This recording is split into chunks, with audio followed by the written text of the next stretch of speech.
रोपी के दिन आई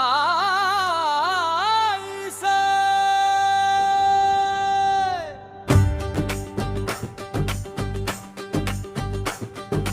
चलव संगी खेत मया के गीत गावो मिलके गूंजे गाँव के रे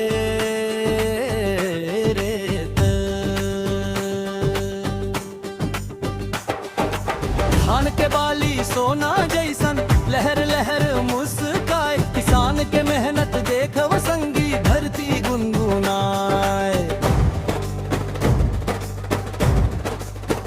रोपी के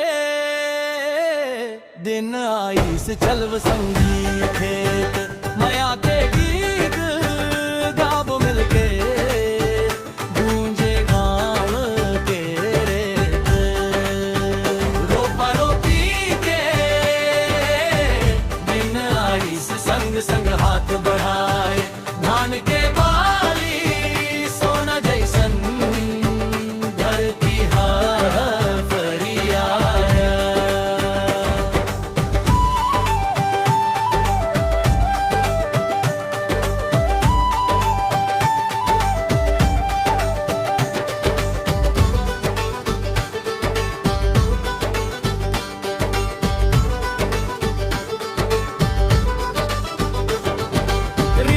रिम झिम पानी बरसे बदरा गगन मछाए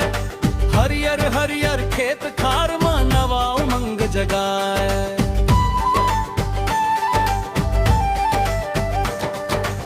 दाई बहिनी रोपा लगवय गावत मधुर सुहाग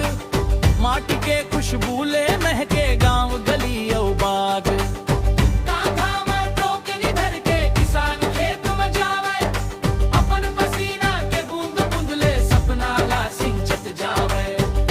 पैरी महान दीघलो गीत खुशी के गावे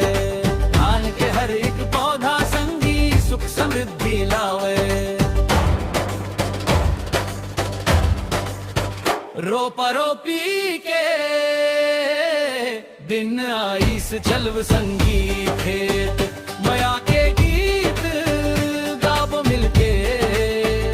गूंजे गाँव के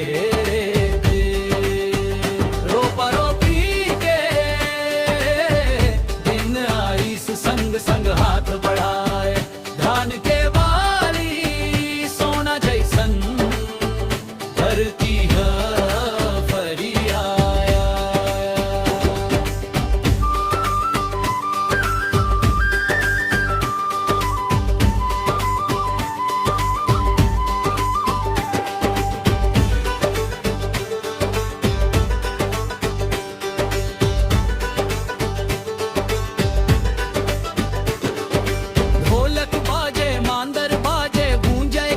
खलिहान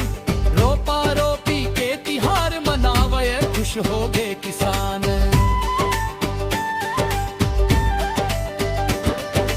धरती दाई के अंचरा मसोना जैसे धान जय हो मेहनत जय हो माटी जय हो किसान रोपी के